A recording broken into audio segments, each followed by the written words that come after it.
There you go. You want to say anything more to that, Joe, or are you done? No, it's quite all right, Frank. Thank you so much. Just to say on behalf of Hampshire, we are delighted to be working again with BlueLink Worldwide, and a huge thank you to all those who are speaking from the UK side and indeed from over the pond as well.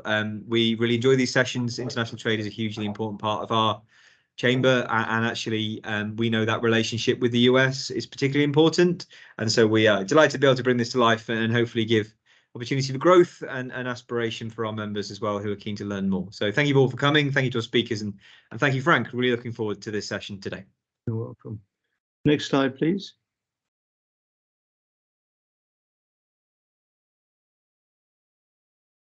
Aaron, can you hear me? I think we can. I think the agenda is pretty self-evident, but I won't belabor that. And let's move on to the next slide. There we go. So the purpose of our session today is a bit of a thought leadership conversation. It's about those who are interested in US expansion and how to best profit from expertise and knowledge, and rather than to hunt around the market looking for friends and trusted advisors, we'd like to think we've brought a very good group of professionals together that will be a very good starting point for your conversations and across the board going forward if you're interested in US expansion. Next slide, please.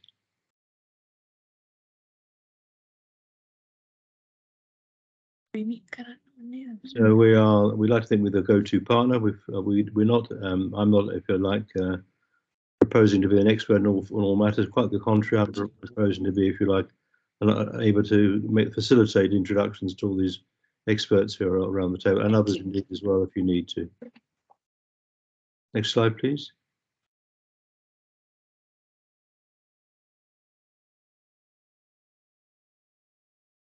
So this is a little bit about me. I won't go through this too much, but other than I'm a dual national, an American as well as being British, so I trust it gives me a little bit of a perspective about how life is on both sides of the pond. Next slide, please.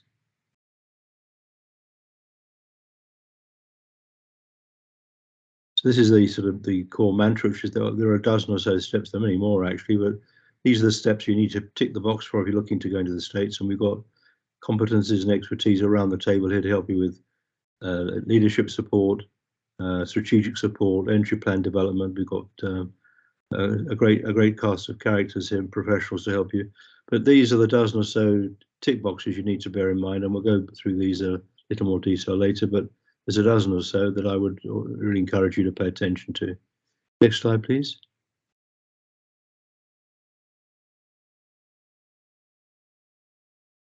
So we touched on this a moment ago. Leadership is crucial. Getting the management team behind the project, having the financial and the people bandwidth to do it justice, having the market research which has been done professionally, so you can really identify your target market and define the economic conditions that you're going to be prevailing and how best to organise your financial projections and marketing strategies, and build operational plans. But the core first competency one always has to encourage people to think about going to the States, unlike perhaps in the UK, is that you need good legal advice right from the very get-go. Not that Tom is encouraging me to say these things particularly, but it's just everyone's consensus in the States. You need a lawyer on your team right from the beginning, and indeed all the other elements are quite important. Location advice, we'll get to hear from Rhoda about Florida, but there are a number of great states up and down in the eastern seaboard that are interesting, as indeed if you go further west. But the key consideration is where's the talent pool, where's the supply chain, and where do you feel comfortable in terms of being able to make a living in that location if you're going to be going over yourself with family in due course. One should understand the importance of tax.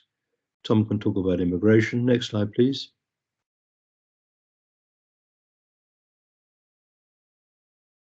We've got Moneycore on the call for the first time. Delighted to have you here. That's really wonderful. Recruitment, back office support. Insurance is important, and we haven't got an insurance expert on the panel, but we can certainly provide connects if you need them. And incentives, I know that Rhoda will talk about that on the state level, but then that'd be very interesting to hear what she has to say. And how to find US investors if you need to draw down capital or scale up in the States. How do you actually tap into VC money and financial support, as well as what the states have to offer. Next slide, please. So expanding to the stage, what are the facts? I'm running a bit slow here. I need to move on a little bit. I'm running a bit long-winded here. But it's a big market, very diversified economy, always highest rank for doing business. Great place to live and work. A million Americans work for British companies. Next slide, please.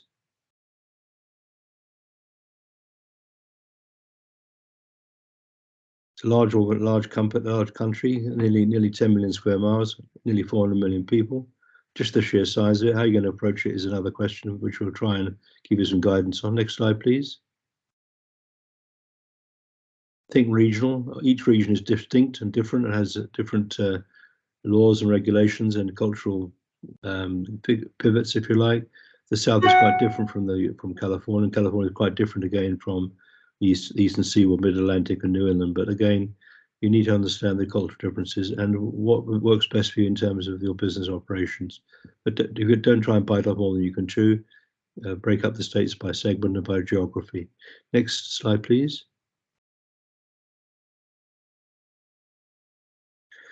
These cities are the ones that generally are top of mind, but again, not to belabor this, they are obviously very attractive places to locate, but there are other locations which are perhaps not so well known. I mean, Miami is a wonderful place to live and work. I lived there myself, but there are other parts of Florida, where Tampa, Jacksonville, even Naples, that are very nice to consider if you're looking at Florida particularly. It's our showcase state today, but Miami isn't the only location, but it's expensive to locate in some of these highlighted cities around the United States. There are others that may well be as interesting, subject to the talent pool being there, the market being there, and the supply chain, and you being comfortable with locating there. Next slide, please.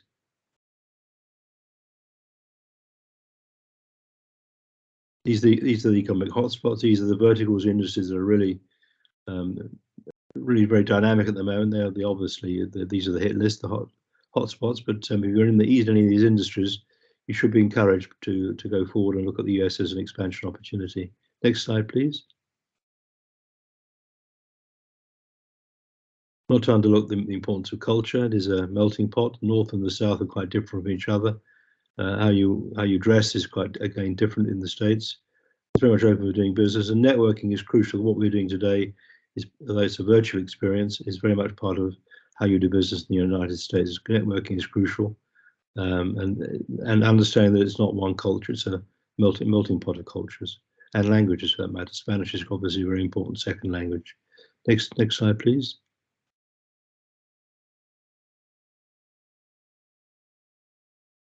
This is where the unions are prevalent, where you have the orange. These are where unions are encouraged, and where you have the blue, that they're not so encouraged to be in existence. And you have labour laws which are more stringent in the states where there are unions are present and are encouraged to be present. So just something to bear in mind. It's not a showstopper. Next slide, please.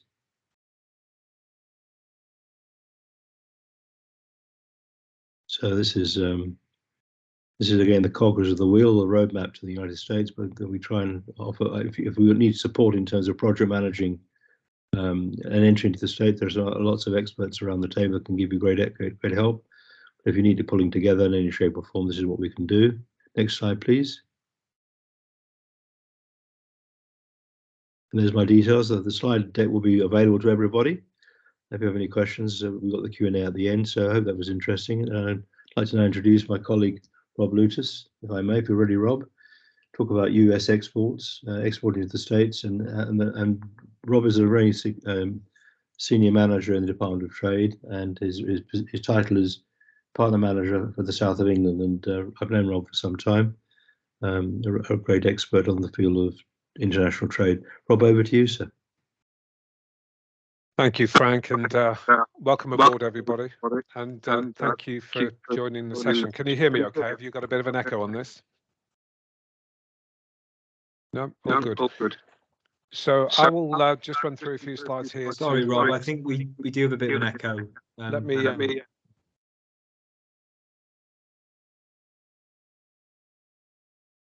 Is that any better? No, I'm afraid that's still consistent. I'm afraid still echoing. Could I ask people to mute their mics, please, because we're just getting some feedback, that's all. So, okay, is that better? Perfect. Thank you all. So yeah, my name's Rob. I'll run through some of the support we offer through the Department for Business and Trade. Just to let people know, the session will be recorded today, so hopefully you won't have any objections. It's just for you to replay after the session, and also so we can share it with other people who couldn't make it today. So just to make you aware of that. So who are we? So the Department for Business and Trade, our primary job really is to help companies sell what they do overseas. So when we talk about export, it very much applies to services as well as goods. So it's not just about putting stuff in a pallet or in a container and shipping it around the world. It applies very much to service industries, knowledge-based industries, tech, you name it. So just to make that clear, when we're talking about export, it very much applies to services as well as goods. We operate through a network of offices in around 110 countries now, slightly out of date.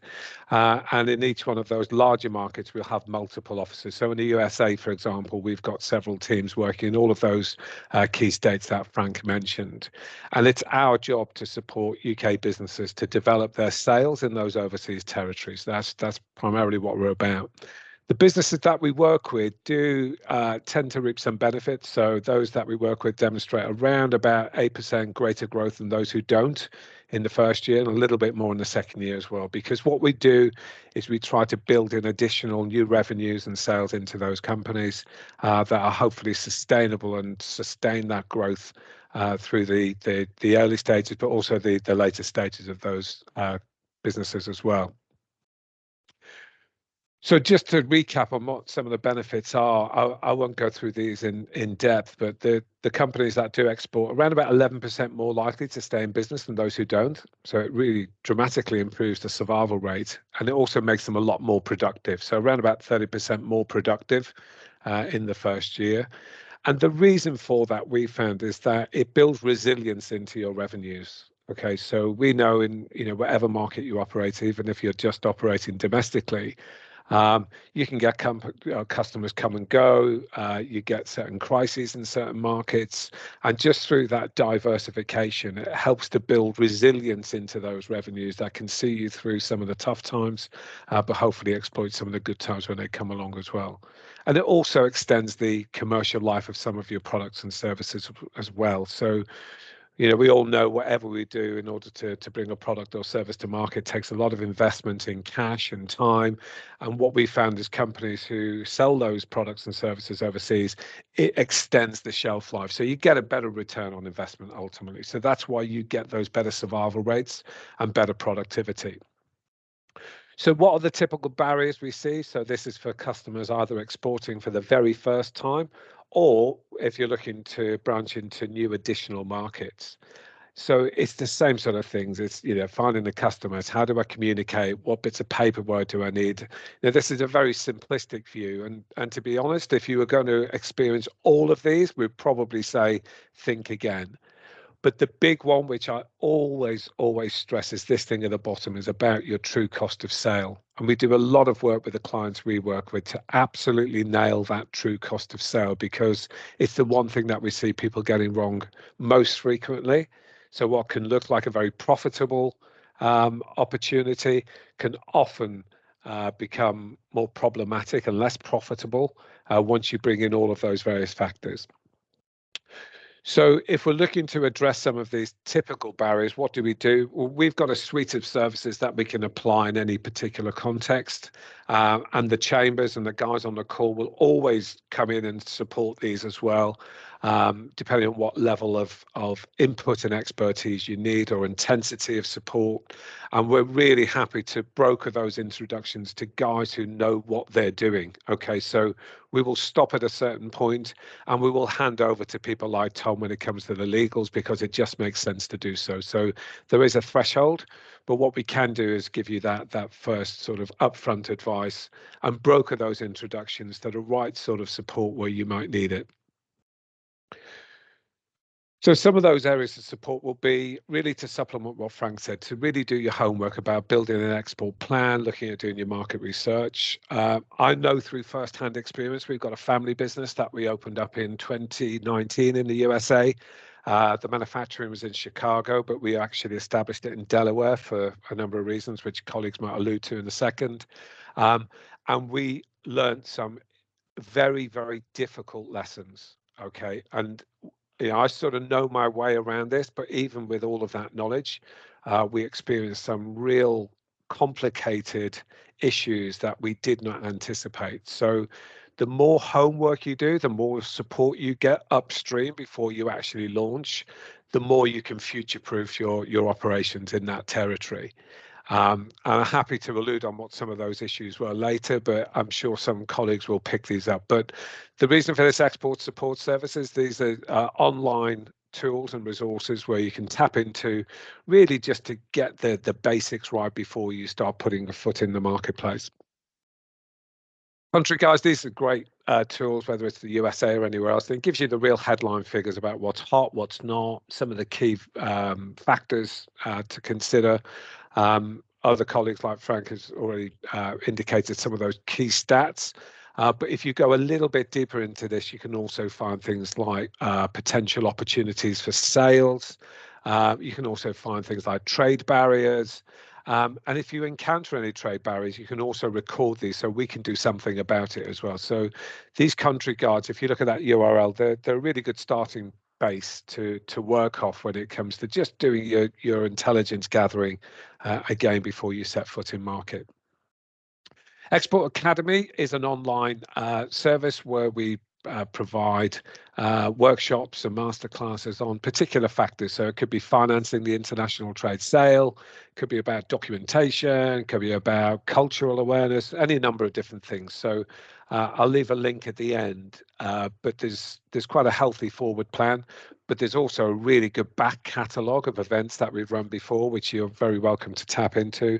And all of this is completely free of charge. So you don't get charged for any of this stuff if you want to take advantage of it. And I'll just finish on UK Export Finance. So if you are in a position where you have a customer lined up and there's a contract in the offing, please speak to us about some of the finance tools we have available. So these are not grants or loans or anything like that, but they do provide financial solutions for you in that marketplace. If you are struggling to perhaps meet the capital required to have you just come off mute, Frank? Yeah, thank you. So yeah, if you're looking to execute that sale, some of these tools are available. So things like working capital finance is a really useful option if you're looking to basically fund the period between landing the contract and getting paid. So yeah, that might be worthwhile looking into as well. So you will get the slides afterwards. That's our sort of main central inquiries unit there. Happy to pick up on any questions later on in the Q&A and maybe share some of those experiences, warts and all. So thanks, Frank, and over to you. Thank you very much. That was a very comprehensive. You covered so much so quickly, Rob. Thank you very much indeed, sir. That was really great. It gives me great pleasure to introduce John Chisel. Are you there, John? John with us? Hi, Frank. Yes, I am. That's great. Well, it's, doing US taxes right. John, are you going to tell us all about it out of Alara? Yes. Tax experts of choice. The floor is yours. So let me come off mute. I'll leave you to speak. You've got 10 minutes, John, to knock it out the park. Excellent. Thanks, Frank. Okay, sorry, just working out my Teams. Sorry, I'm a Zoom man myself. So, can you see my screen? Okay, everyone. It looks good to me, John. Excellent. Thanks very much. Yeah, so great to be here. I'm going to spend 10 minutes talking about US sales tax and some of the things that you need to be aware of. 10 minutes is quite a short time to try and get it all in, so apologies if I do buzz through it quite quick, but feel free to get in touch after the meeting if you need any more information.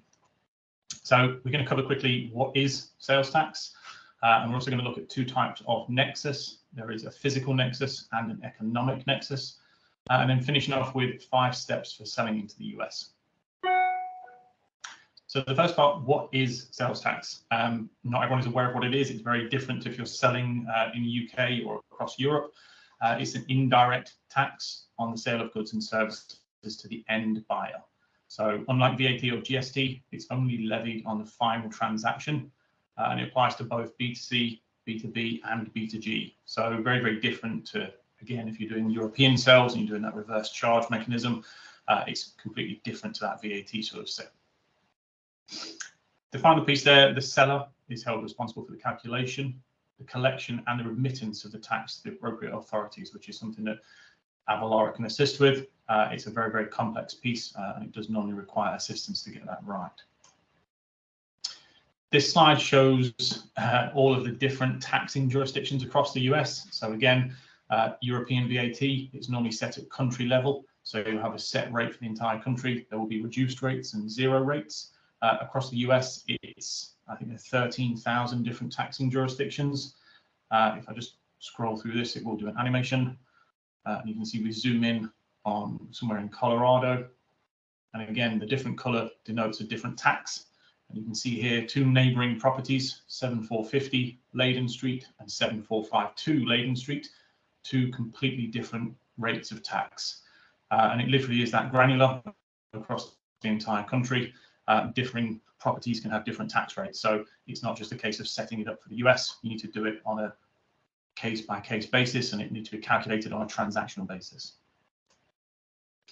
So we mentioned at the beginning, nexus, quite a fancy word. It basically means a connection to a state, and there can be two types. There's physical and economic.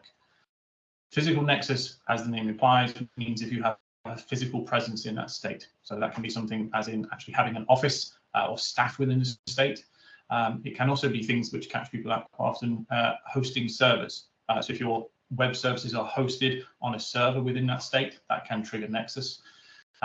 You can also have it via having storing inventory in third-party warehouses. So if you're storing products via Amazon FBA or other 3PL locations, just holding your stock in that location, in that state, triggers nexus. I'm sorry, I should say actually what nexus means in terms of that. That's the requirement for you to register and then remit taxes. So if you have any of these triggers for physical nexus, you're required to register in that state and start collecting and remitting sales tax. The other nexus, which is a more common that we come along across, is economic nexus. And that, as the name implies, is based on your business activity with that state.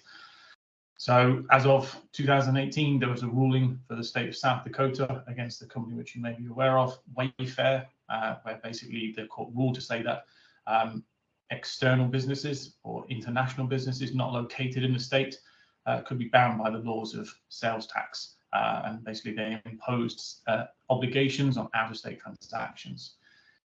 There are thresholds for each state. This most common is $100,000 in sales or 200 transactions. So if you're doing business with the US, think of your business activity. If you've done more than $100,000 to any particular state, you've probably breached economic nexus. And also if you've done more than 200 transactions to that state, again, you probably would have breached nexus. You should be registered and moving forward to be charging sales tax. So the 5 steps, excuse me, for selling into the US. So the first one is researching your tax and duty requirements. So this is, again, knowing your volumes, knowing your business activity, and knowing your product. Certain products are taxable in certain states, and they are exempt in some states as well. So it's about knowing if you do actually have a tax requirement in those states. The second is registering with the authorities. So once you've understood what your product is and if it's taxable and how much business activity you've got in that location, you need to then start to register and make sure that you're compliant with those states. The third step is the biggest one, which we assist businesses with, which is calculating the correct tax and duty amounts. So again, this is done on a transactional level, and it can vary. If you remember back to the slide showing the different tax rates, you need to be able to calculate the correct level of tax for that transaction for that location.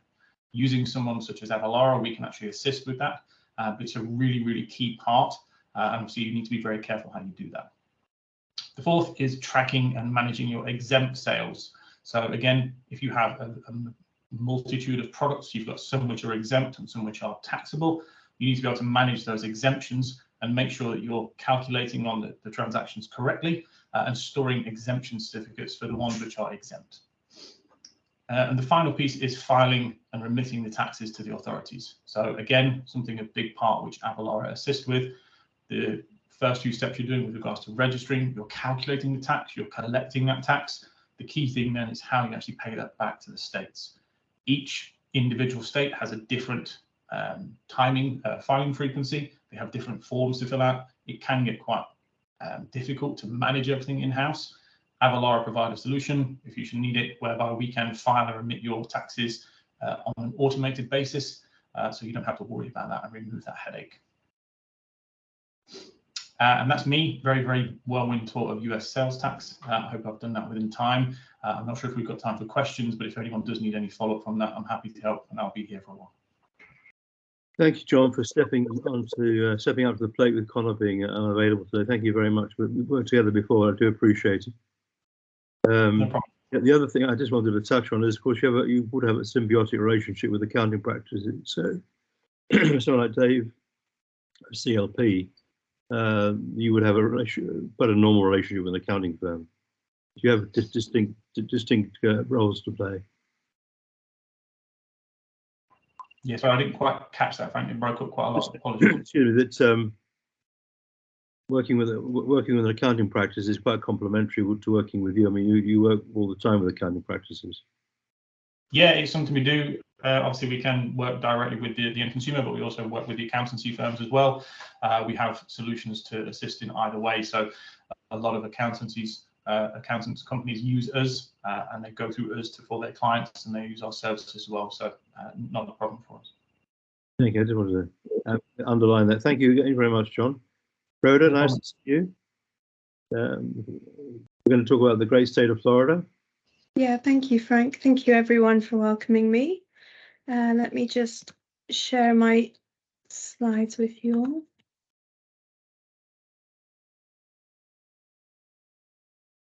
Does it come up? Not yet.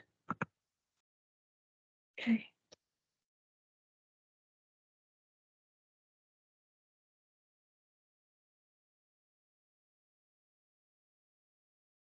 Can you see the slides and hear me? We can see that now. We can hear you, Rhoda. Okay, great. Well, thanks again. We are Select Florida. We're the economic development agency for the state of Florida. We've got 19 offices around the world. And for the UK and Ireland, our office is based in London. I am the director, and we have a small team. And our main role is to really support UK and Irish companies explore business opportunities for expansion in the marketplace in Florida.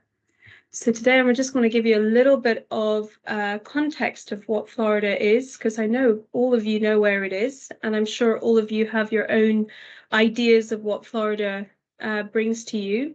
But to let you know, it's a populated, one of the most populated states in the US. It's just overtaken New York state, and it's got about 20 million residents. So it's got the GDP of it's bigger than Ireland and Switzerland combined. And this is also bigger than the Netherlands and Denmark and Sweden.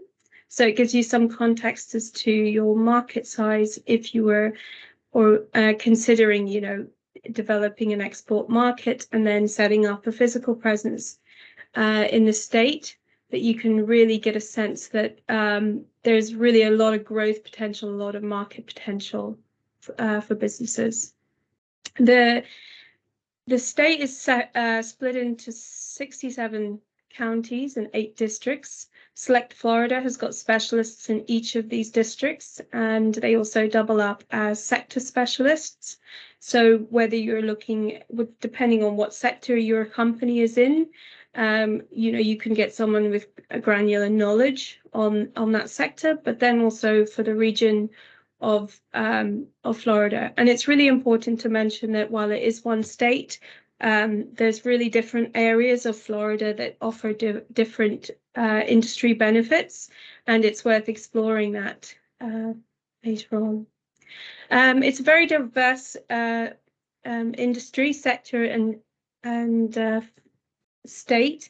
The main sectors that we have are the aviation and aerospace Really, this is the gateway to space for the world. It's got an incredibly rich supply chain and skilled workforce. Florida has 130 public use airports and 20 commercial airports. It's where commercial flight started, and it's a really huge part of the network and of communications and network and the development of many industries across the state. Clean tech, it's also one of the largest US markets for clean tech, and it's got over 11,750 companies in the sector for us.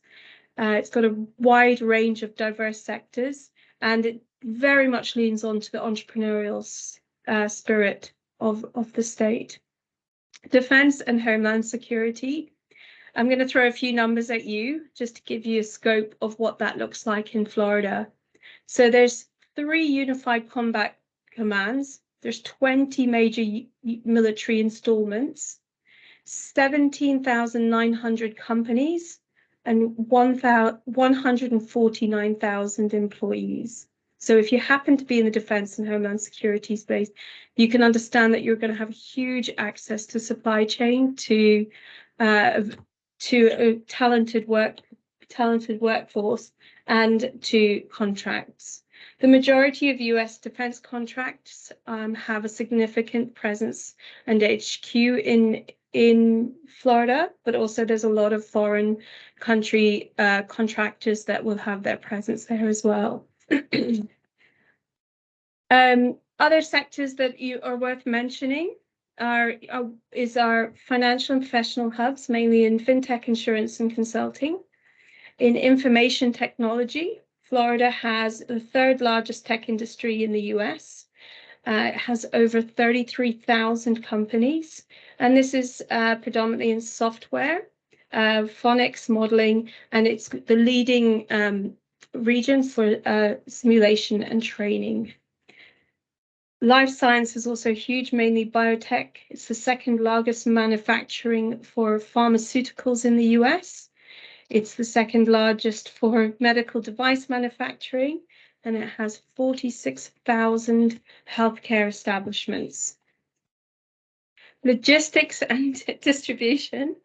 It's the 2nd largest foreign trade zone network in the US. So 20% of all exports from the US are started in Florida, are based from Florida, and it's very much a gateway to Latin America and the Caribbean markets. 29% of all US trade into these regions comes from Florida. So if you are looking at setting up a presence in order to consider the Americas as a whole, Florida would really be a consideration also for your Latin American and Caribbean markets. It's got a huge manufacturing capability, and you'll see this from the number of You'll see this in a large part on how we structure our incentives, how we encourage our business climate and really how the entrepreneurial economy has had a big impact in remaining competitive over the decades. Frank will probably qualify it's an unmatched quality of life, a lot to do with our climate. Let me go past this. So every state, for any of you considering any part of the US, every state has its own, sets up its own incentives. And this touches on some of them that we have here in Florida. And these will, a lot of these will be on a case-by-case basis. They have certain regulations that attach to them, but we work with you on that directly to assess what would your setting up in Florida look like and how could you benefit from these incentives. And it's also very, very important to look at these incentives from the start, because you wouldn't qualify from these incentives if you've already established a physical presence in Florida. This is very much to incentivize foreign direct investment. Our tax is one of the best states in the US in that it's 5.5 corporate tax, and there's 0% personal income tax. Seeing as we have the experts, other expert companies here. I've already touched on that it's a gateway to Latin America, and also it's probably worth mentioning from that just how diverse cultures, languages, and how international the state is. And that's a big aspect for many people that set up in that they can access different languages, they can access different cultures to ensure that their business succeeds in the US. I'm going to leave these slides with you because they go into detail just how connected it is. The largest airport in Florida is Orlando, and the largest freight is in Miami. But really, logistics is a huge part of what the state offers. Just to let you know what we do. So I've provided you with a ton of percentages and figures, but I want you to know that don't worry about any of that. All you have to worry about in any of this business game of expanding internationally is really who you know and who's willing to help. Obviously, everybody on this call is offering some services, and what we do is really help you assess if Florida is the right place for you and for your company, and what Florida looks like for you and your company. We can make the connections you need and signposts you need. In many cases, we would be referring you to some of the businesses here if they're relevant to what you need.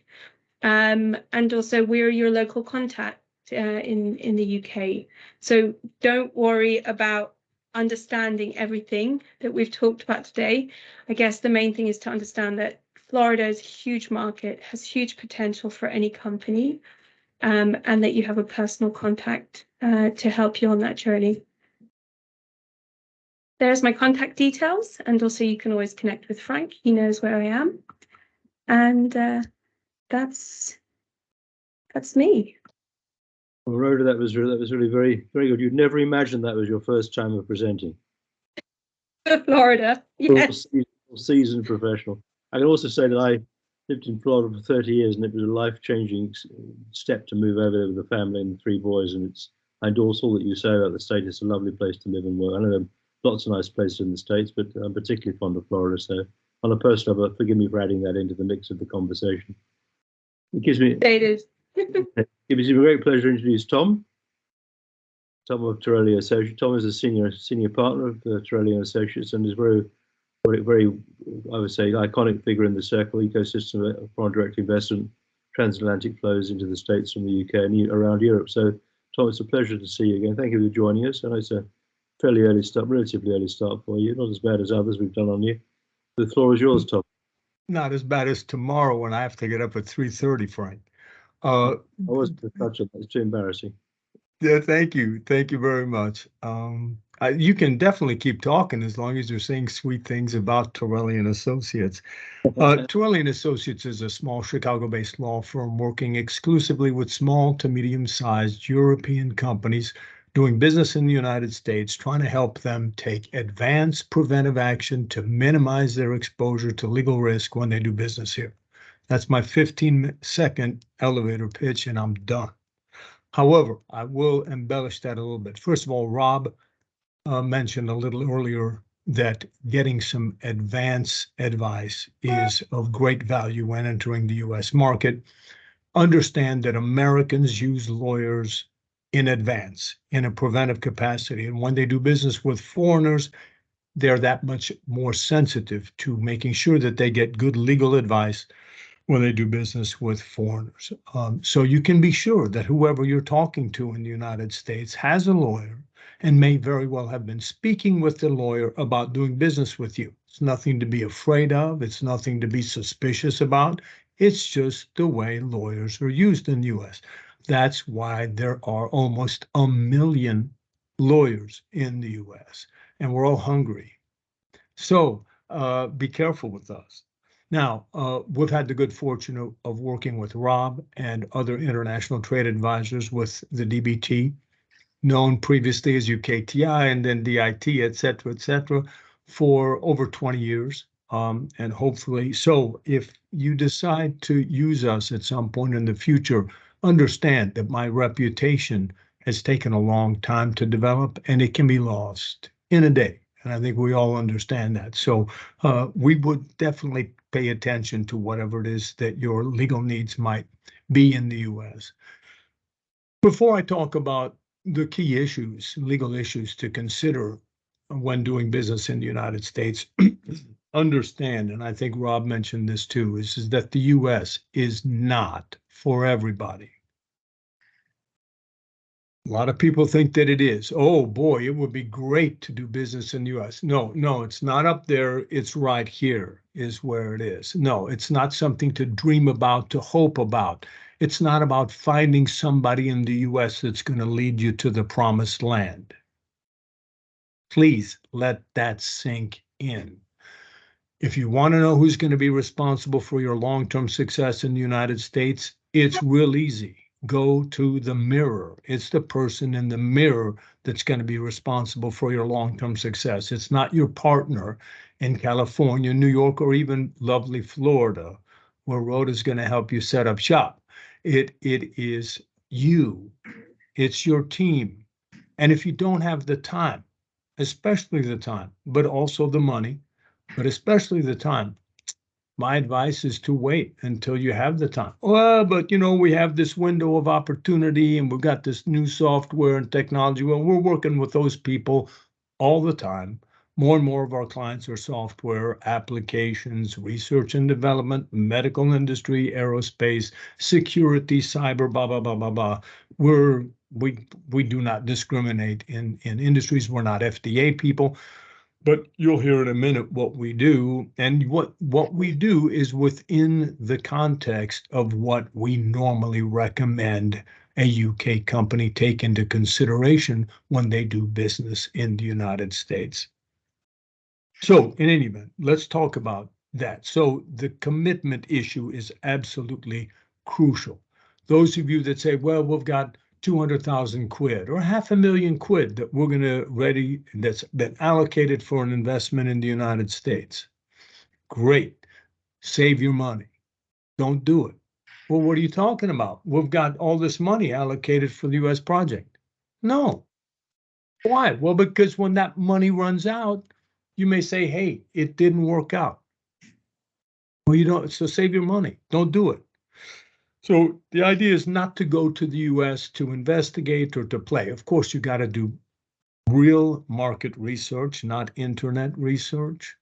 Go to trade shows in the United States. They remain a wonderful way to get to know the market and potential partners. But be committed to win in the US, not to have a budget for this and that and whatnot. It's a different mentality.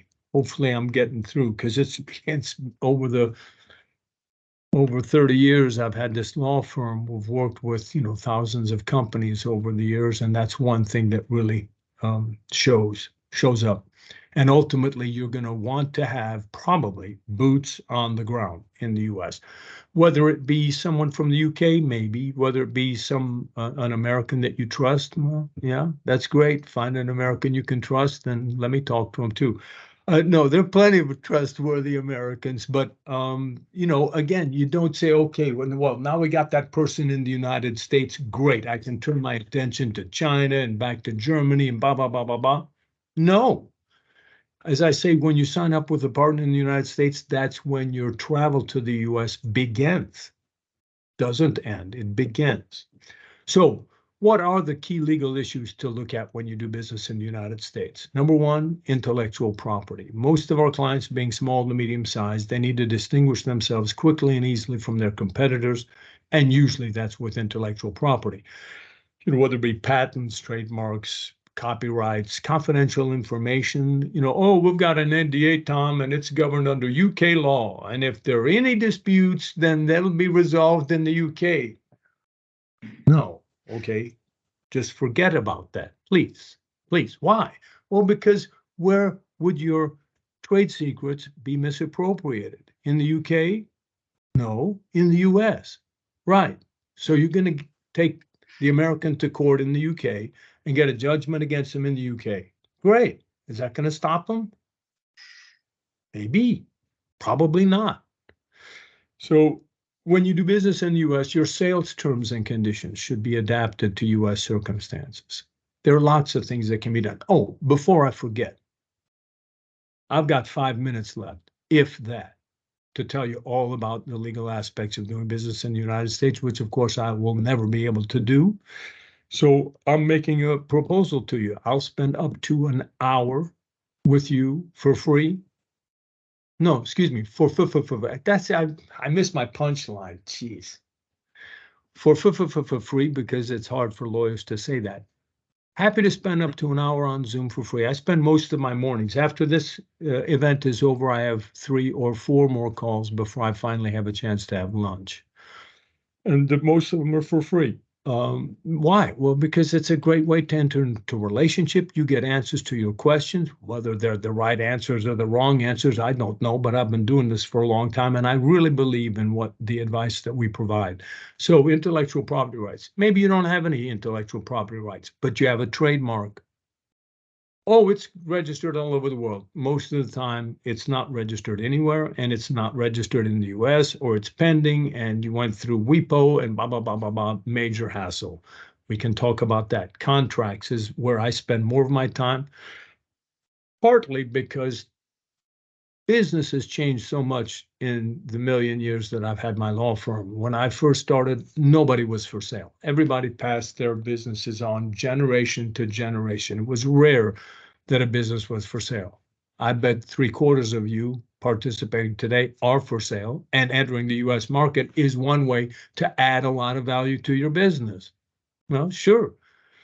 So don't mess it up. How you enter the US market is going to have an immense impact on the value of your business. And usually that's through your contracts, your engagements with customers, with suppliers, with partners, da, da, da, da, da.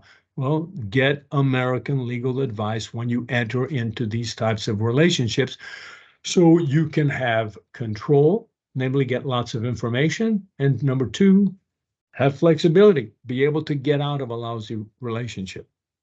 Tom, if you wouldn't mind, Tom, just a couple of minutes, is that okay, sir? Yeah, sure, absolutely. But you got me started, Frank. You're going to have to interrupt again. All right, but I know you're good at that. I know you're good at that. So intellectual property, contracts, setting up companies. Whoa, we're just getting started. Why would we want to set up a company in the United States when we're just getting started? Lots of good reasons to consider setting up a company a lot sooner. Maybe not now, but a lot sooner than you might otherwise think. One, it adds tremendously to credibility. Americans think you're in the US if you have a US company. It's a piece of paper. Costs you less than 2,000 quid to have a company up and running and ready to do business. So it's not about the money. So if you're committed to doing business in the US, then setting up a US company could be worthwhile. It's also a good idea to try to isolate legal risk in the United States to the United States. The only way you can do that is if you've got a company in the United States that through which you run all of your business in the US. Tax-wise, it can be of some interest as well to set up a U.S. company. Immigration. If any of you have a plan to move to the United States, you got to have a sponsor, and that sponsor is your U.S. company. And if all it took to get a visa to live and work in the United States was to have an American company, we wouldn't have any immigration laws. Why? Well, because people just set up a company and say, here I come to run my business. Don't work that way. It's a major hassle to get a visa these days. So setting up a company is the 3rd area. Immigration is the 4th area. When I started the firm, I did all the immigration work. Now we have a lawyer and 2 paralegals devoting 100% of their time to immigration work. Be happy to talk to you about immigration strategy. The last area I'm going to talk about is product liability preventive management. Some of you are probably concerned about the litigiousness of Americans. Well, there are steps that can be taken now to reduce your exposure to legal risk when doing business in the U.S. through a program we call Product Liability Preventive Management. To conclude, we offer fixed fees for setting up companies, doing trademark searches and registrations, immigration, employment agreements, distribution agreements, et cetera, because our clients are all small to medium sized. And I'm more than happy to spend that hour on a Zoom call or Teams call, and per your preference, at any time that is reasonable and rational. Thank you very much, Frank. Yeah, thank you, Tom. That was, as ever, brilliant. Thank you so much. We all enjoy that. It's always different, Tom, but you learn lots of lessons to be learned. Thank you so much. It's a great pleasure now to introduce, if I may, Jordan Stubbs, head of strategic partnerships at Moneycorp. We're going to talk to the topic of cutting edge payments technology, how Moneycorp delivers that. Jordan, pleasure to have you here with us for the first time. Nice of you to join us. And the floor is yours, young man. Great. Hi, guys. Thanks for having me. Can we go to the next slide straight away, please? Great. So good afternoon, everyone. Just a quick introduction. I'm Jordan Stubbs. I'm head of the UK corporate partnerships on behalf of Moneycorp. My background is strategic FX sales and management. My previous post was at American Express, where I served for 8 years, helping SMEs manage their FX exposure. Today, I'm hoping to shed some light on the following topics: who Moneycorp are, why we exist, how we can help you, and finally, a quick market update on sterling dollar, as this call, after all, is about operating over in the US. Next slide, please.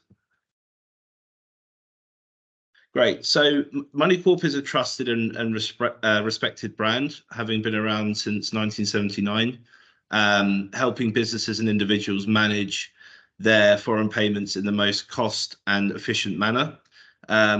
We exist because banks just weren't really serving the UK SME market well enough. Expensive and bad service meant that companies were struggling to expand overseas, and if they did, currency proved a tricky hurdle to juggle alongside, operating with tight profit margins due to volatile markets. We mainly help customers in both these areas, price and service. So we partner with, as a company, 17 banks and move around $73 billion in flow a year through them. So we're able to pass on very, very tight pricing to our client network. With regards to service, we offer a dedicated support via your own account manager and online system to use. And our extensive product suite allows you to mitigate any FX volatility either through our hedging or option products. Next slide, please. Great. So here on this slide, I wanted to demonstrate in terms everyone understands, pounds and pence. I think sometimes FX guys like me, we kind of put loads of graphs up and this is loads of squiggly lines and no one really knows what they're looking at. So this is a clear example of how currency and how volatile currency can be over a short period of time. So you can see here, over a period of just 4 months, there's an £8,000 difference for the same amount of dollars. So that's from March this year to July. That's nearly £2,000 extra a month it would potentially cost you. So what's the outlook for sterling dollar? Well, September was another poor month for the pound, losing 4% versus the US dollar, taking losses to 8.8% since mid-July. Sterling weakness in general seems counterintuitive to many because we finally saw UK inflation drop to a more comfortable level, which is 6.7%. And the Bank of England paused interest rate hikes for the first time in 15 meetings. On the other side, the US dollar continues to strengthen, despite the US Fed holding rates for the foreseeable future. And there are various reasons for this, but here are my sort of top 3 reasons. So the first, the Fed's decision to hold rates was very much expected and therefore priced into the market. On the other hand, the Bank of England's pause came as a relative surprise. The second reason being the dollar has been subject to a safe haven buying. So as investors move out of riskier assets, with potential US government shutdown still unresolved. And the third really being energy prices soared in September to a 1-year high. and Brent crude climbed to, I believe, just over $95 a barrel. So adding more fuel to an already raging fire. So the question is kind of, where is the currency pair going? Analyzing sort of individual bank contributors, that the big US banks, Wells Fargo and JP Morgan, are split on their outlook. So Wells Fargo see US dollar continuing to strengthen over the next three quarters, while JP Morgan expect the US dollar weakness in the second half of 2024. Great, next slide, please. Cool. So the question really, guys, is simple. Are you importing or exporting goods or services as a business? If so, we can help you, whether you're selling dollars back into sterling or you might be selling sterling to buy dollars. With Moneycorp, you can have your own US dollar account with us, where your clients can send funds into. As a business, we have an e-money license in the UK, so we can hold funds on account for as long as you need. You can also effectively manage these through our award-winning portal. So where you can move money there, you can make payments, you can convert funds back to sterling whenever you like, and the transaction cost is zero on that portal. Next slide, please. Great. So here I've listed sort of 6 key points I feel the strongest benefits to you guys. So the first, having someone you can call directly and speak to, a human touch. They understand you and they understand your business requirements. The second thing is the online system to use. That gives you a bit of flexibility and more of an oversight. You can pull your own reports, check payments, balances, execute payments. The third, we'll give you an FX audit initially, looking at historic rates and providing a recommended solution. The fourth being keep up to date with weekly market reports. We have a team of really switched on guys, analysts a bit more clever than me, experts that can forecast a bit better, and they put this into reports that we send out weekly and monthly. So that kind of keeps you a bit ahead of the curve. The fifth thing, security. So your funds are held in segregated accounts with us. And lastly, no transaction costs or fees to use our service. All of our costs are embedded within the exchange rate that you receive. Next slide, please. Cool. So I touched upon earlier about, we work with many bank providers. The reason being is that it creates a competitive buying environment, so we can get the most cost-effective rate. As a business, I mentioned earlier, we transact about 73 billion across the year. So this means the banks, want our business, and they will provide extremely tight pricing in order to get it. And this just generally means to you that we can pass on savings to you, the customer. Next slide, please. Cool. So here's just a quick slide. I just wanted to demonstrate our reach. With such a wide network, we're always making sure we're getting the best rates. So that's just a few names of the people we work with on a daily basis. Next slide, please. Now, when I talk to you about service and in the GP USD market update, the cable update, I demonstrated how rate moves can change dramatically over a short period of time. Hedging is the answer to remove any risk that we see from currency fluctuations.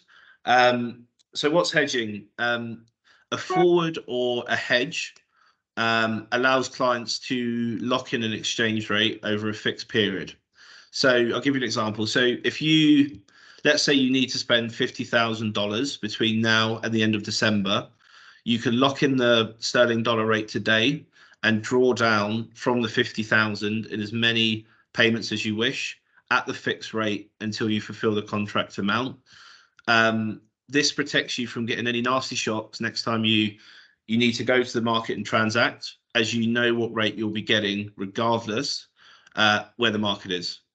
The other benefit, which certainly most of my clients will feed back to me, is that they they like the certainty. So they know exactly how much they're spending on currency over the coming months, which inevitably obviously helps with financial costings, forecasts, and budgeting. Next slide, please. Great. So, obviously understand security is important to our clients. So especially now there are so many FX providers around, you do need to be careful and, make sure you're putting your money through a trusted and secure partner. So, as a company, we're fully FCA authorized and regulated to operate and handle client funds in the UK. So when you or your client sends funds to us to convert, they're not actually held with Moneycorp. We're not a bank. They're held with Barclays in a segregated account. So really what I'm trying to say is unless Barclays go bust, then your funds are safe. We're also one of the only FX houses really in the UK to hold 2 banking licenses. And trust me when I say they're certainly not awarded lightly. And next year we're hoping to get a banking license in the US, which is really exciting. So we're in the process of submitting our application for that. So that's certainly some exciting news for us. Next slide, please.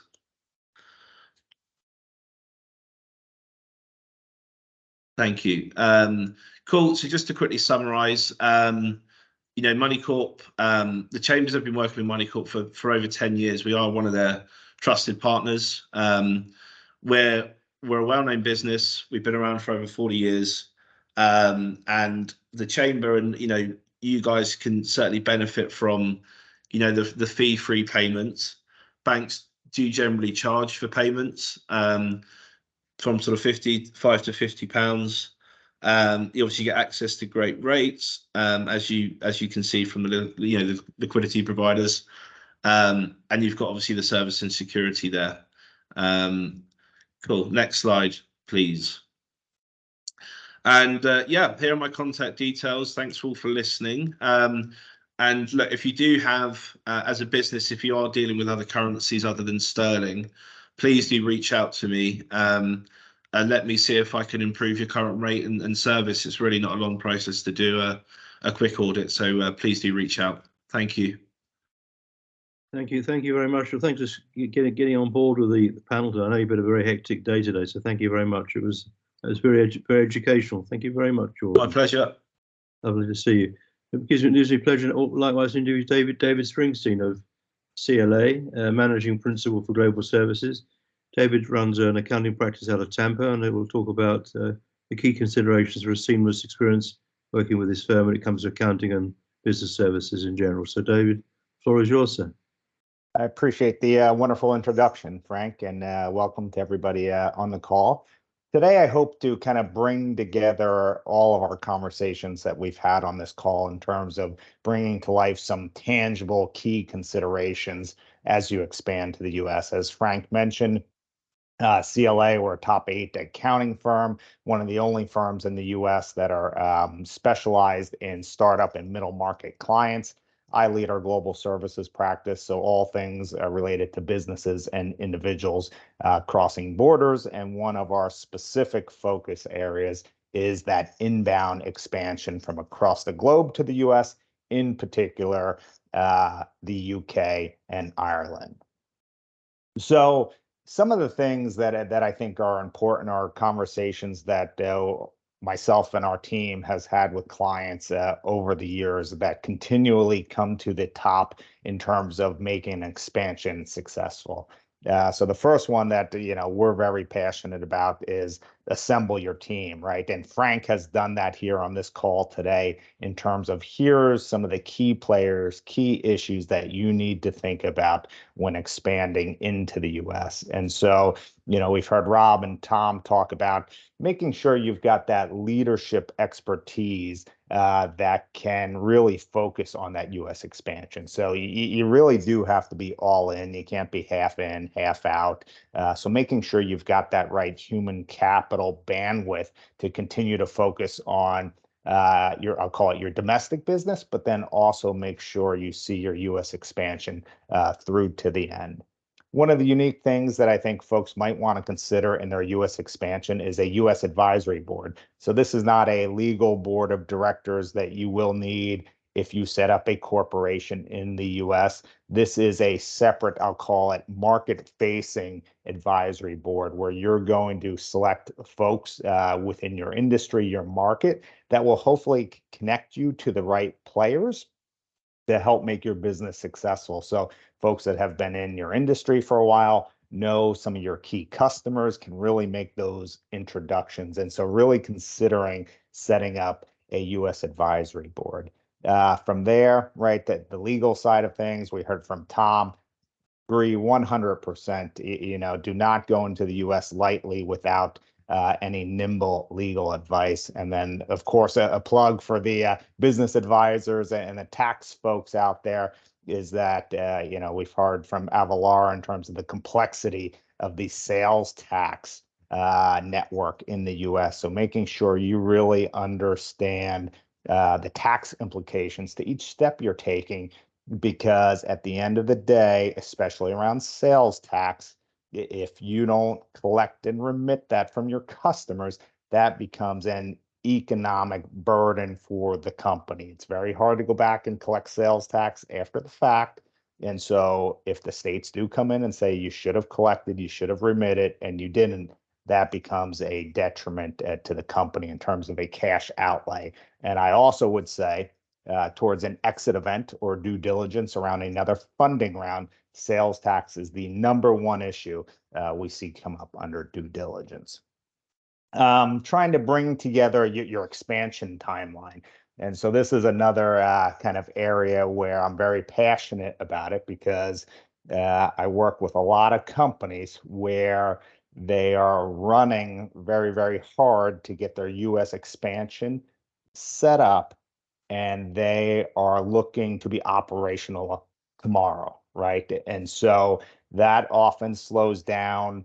A couple sticking points that I see in the US is around obtaining your federal tax identification number, FEIN number. That's the identification number that's going to let you open a bank account, run payroll, file your federal returns, your state returns.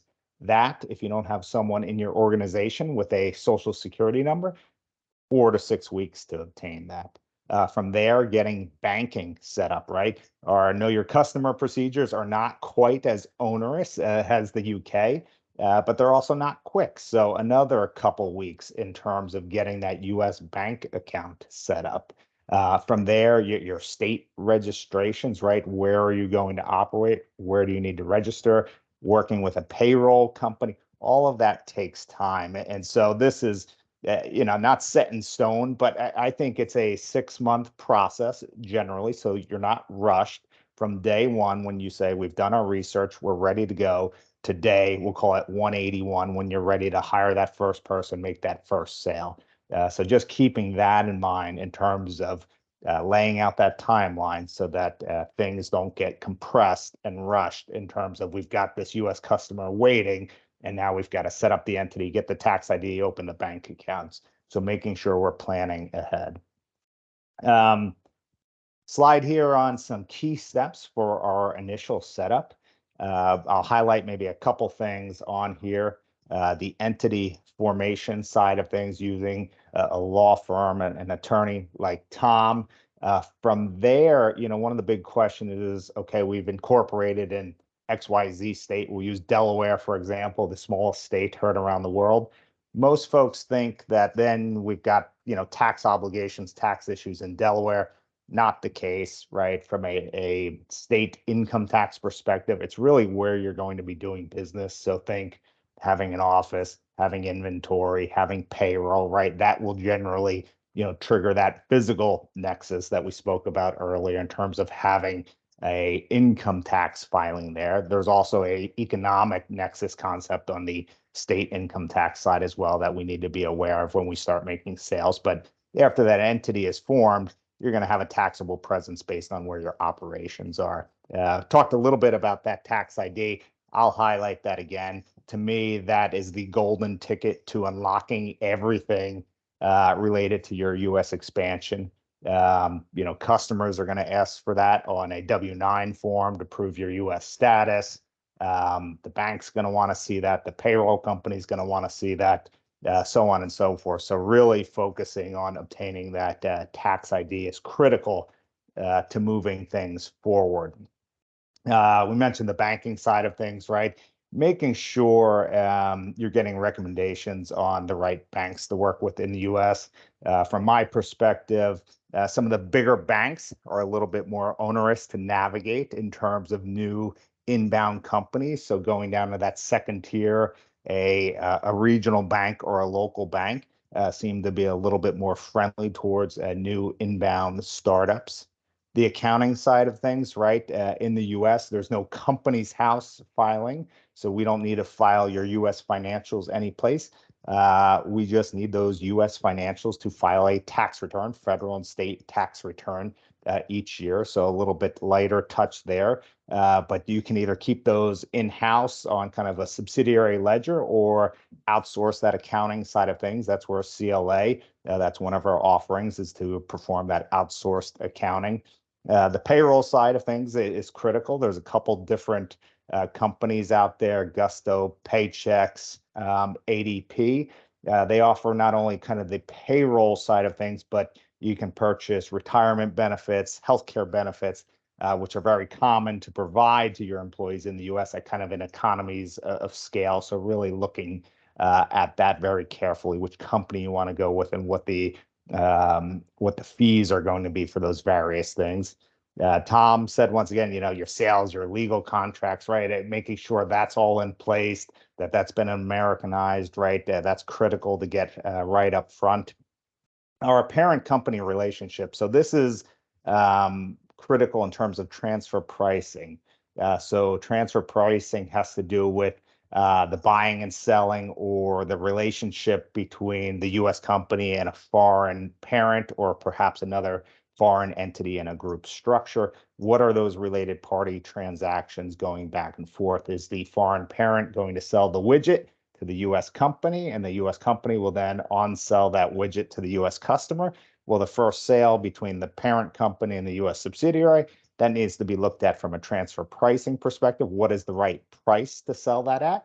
And then formalizing that relationship in terms of a legal transfer pricing document, sending the invoices, moving the cash. So transfer pricing, there's no de minimis in the US like there is in other jurisdictions, whereas a startup, it might not be applicable. It's applicable from day one in the US. So making sure you're taking good advice in terms of what are some of the basic blocking and tackling things I should do from a transfer pricing perspective. And then finally, the ongoing compliance. In this bucket, I'll say it's the sales tax, it's the income tax filings, it's the state registrations, your payroll filings, your federal income tax filings. Those aspects, I think, are best outsourced to the right professionals because they can get quite onerous in terms of the volume of filings that are required. And in the US, for missteps, right, it's not a $50 late filing fee, specifically for your federal return where you have these related party transactions, the buying and selling. There are certain forms that are required. And for incorrectly completing those forms on the federal return or filing the federal return late, there's a $25,000 penalty to be aware of. So really making sure you're working with the right advisors in the US to help build that, I'll call US compliance calendar, and then walk you through that process. So with that overview of those key initial steps for your US expansion, I'll turn it back over to you, Frank. That was exhaustive, David. That was really quite extraordinary. I mean, you covered everything in 10 steps. It's really very well done, and very eloquently done too. So thank you very much. Thank you. I think we've got time now for some. I don't know if we've got anything in the chat box, Joe or Aaron or Laura. Anything in the chat box?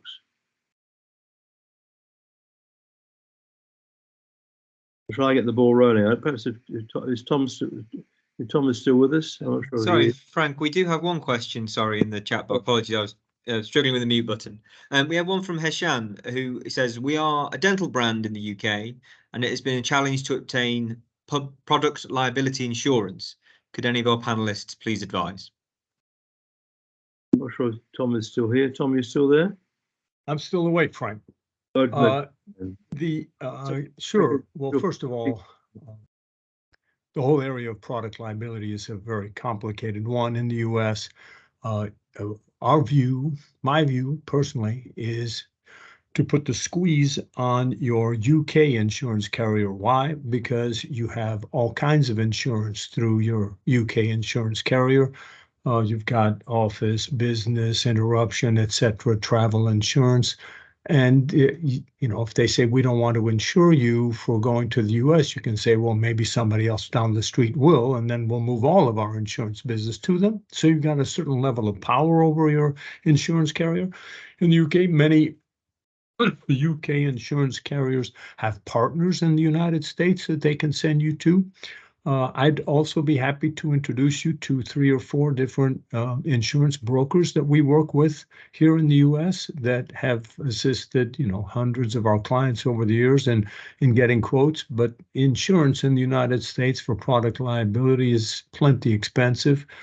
A sort of a semi-rule of thumb, and I don't really know what I'm talking about here, but what the heck, I'm a lawyer. I get to say whatever I want. And as long as I say it with sincerity, then you're going to have to buy it, is that it's around 2.5% of anticipated sales. So if you got $100,000 in anticipated sales, you can anticipate maybe $2,500 in insurance costs.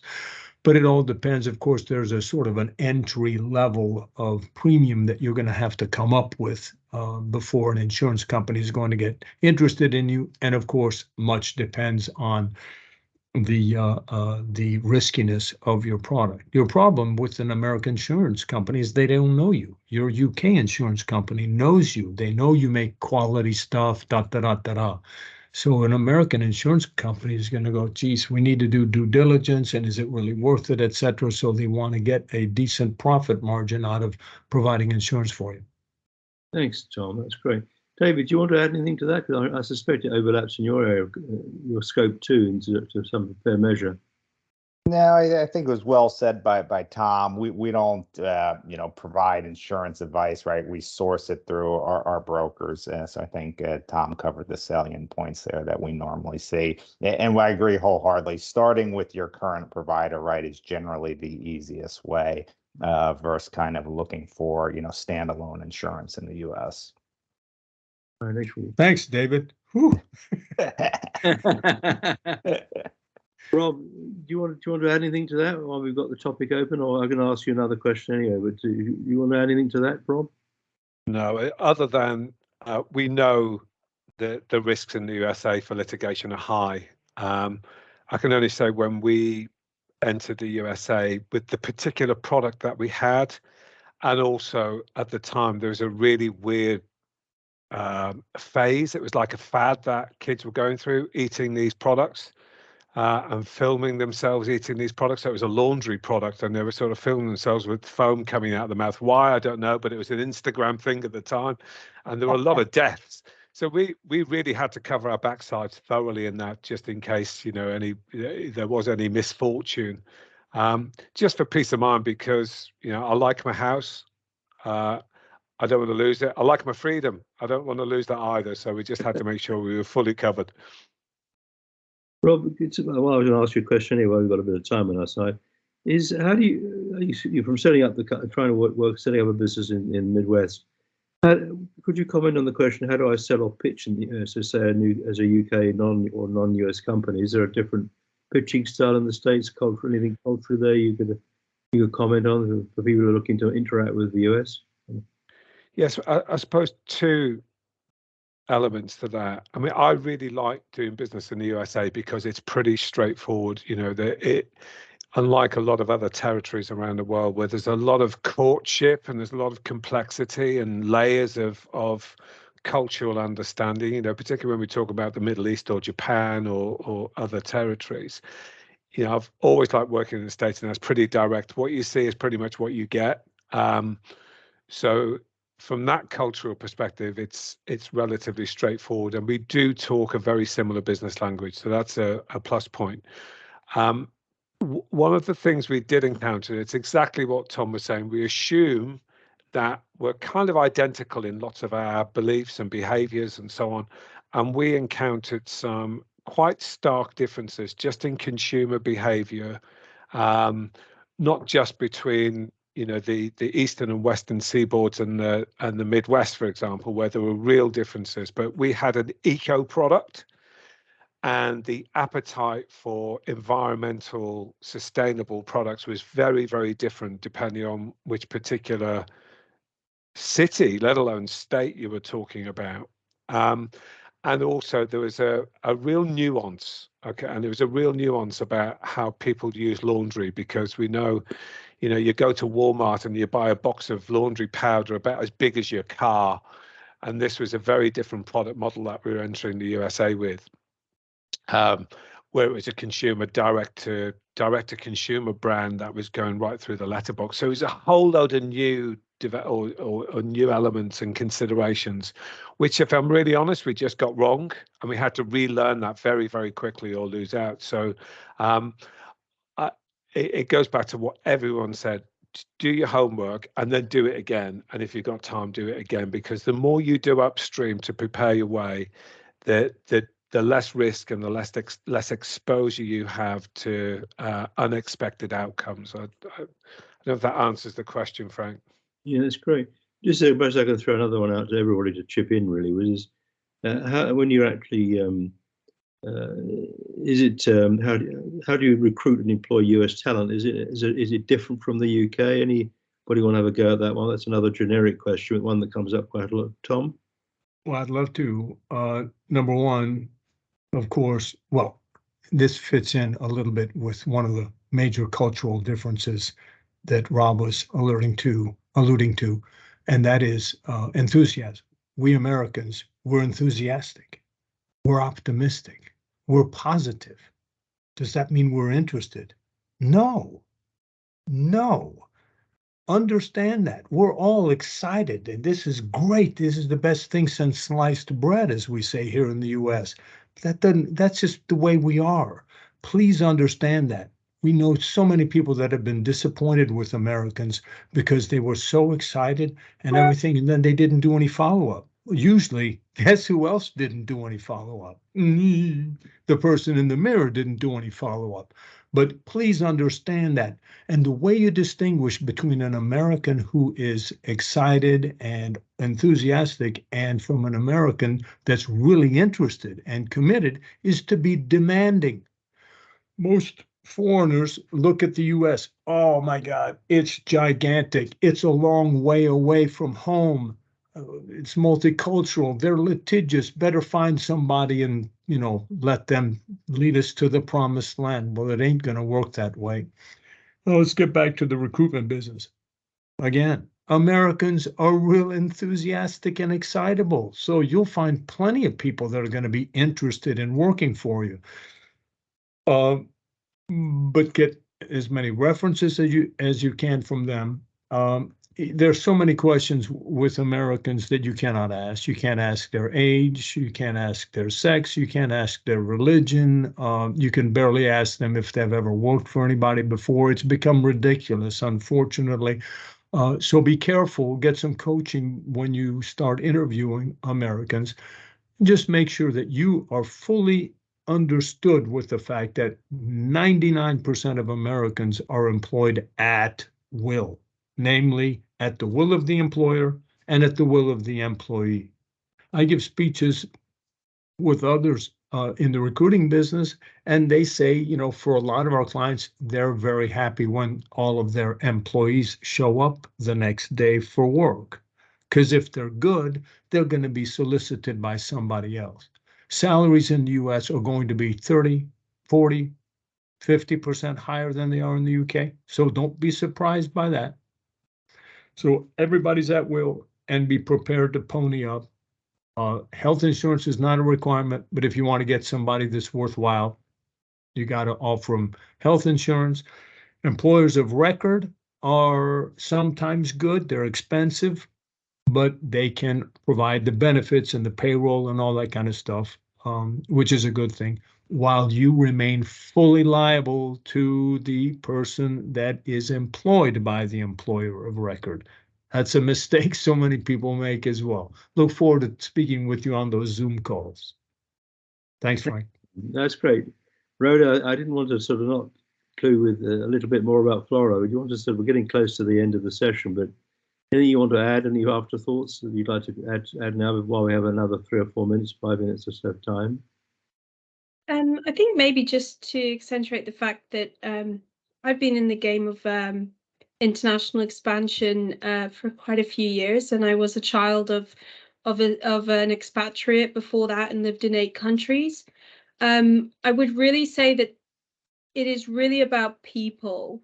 Connect with the right people. Many of them are in this room. Take your time to connect with those people, build those relationships. And a lot of services, Florida services are complementary, and a lot of the other states also have those services. And you know, get people to guide you, and you know, make the relationship with people in order to learn from their expertise. And it's not, you know, a lot of companies are doing it, so you know, don't be intimidated. Just move forward carefully with the right connections. Thanks, Rhoda. Jordan, as you're the newcomer, as is Rhoda to the session, would you like to close it off with any final remarks, sir? No, just please do reach out. As I said, currency can be a little bit tricky to navigate, so happy to take a look at, you know, your exposure if you have one, and see what we can do to help. But no, thank you for a really good session. Oh, you're very welcome. Anything else we want to? We've got a couple of minutes left. Anybody? Any more questions in the chat box, Joe? No further questions I can see, Frank, in the chat box at the moment. Okay. Anything anybody wants to add while we have a couple of minutes left? We can close with it. Rob, David, Tom, Rhoda, John, Balaris, if you want to add anything. I'm not sure if he's still with us, but all right. Well, I think we'll close it there. But thank you everybody for joining us today. It's been, as always, a pleasure. If you want to close a little bit, Joe, I think we agreed that you would wrap up for the chambers. I think I'll be quiet now. No, not at all. Thank you, Frank. Yeah, as just to echo everything that's already been said, I think this has been a really interesting session. As is always the case, the sort of flow through the kind of the legal, the cultural, it really offers a kind of a very engaging and expert view to what it is like to bring your business into the United States, which I think is invaluable. At the last one of these sessions, I think somebody told me that from Southampton Port there are 3 lines in terms of marine trade to Jacksonville alone, which is, yeah, presents kind of shows these rich links that we have as a county. So yeah, on behalf of myself, Hampshire Chamber, and indeed my colleagues over at Surrey Chambers of Commerce, I just want to thank all of the speakers again. These are regular events, these sort of international trade focused webinars and sessions and training. I know that if you go onto our website, you'll find an awful lot of information, and indeed on Surrey's as well. So I do encourage you to go and find out more about that when you can. We do hope to see you at another chamber event soon, and we wish you a very good rest of your Wednesday. Thank you for coming, and we hope to see you soon. Okay, bye-bye. Thank you, everyone. Thank you. Thank you.